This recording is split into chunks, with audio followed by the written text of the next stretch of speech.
Welcome to my channel! Mga bagay o gawain na kailangan iwasan para hindi masaktan. Bilang mga kindergarten learners ay dapat alam na nila ang pag-iwas sa mga bagay o gawain upang hindi sila masasaktan.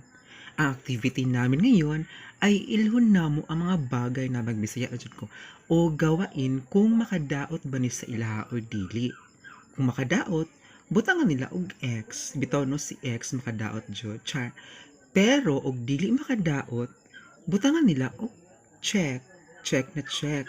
Pero bitaw no ang mga X katong lahi nga X, makadaot jud sila, charot. Og dapat iwasan jud si X.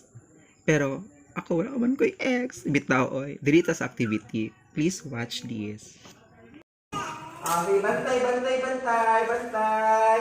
Ready? Off! Allen. Okay, very good. Okay na. Kanin. Kanin. Ha. Kanin.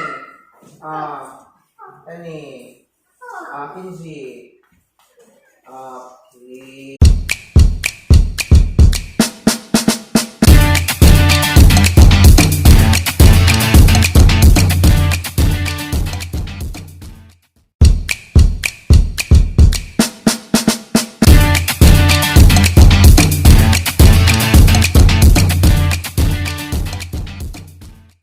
Greenal, Greenal.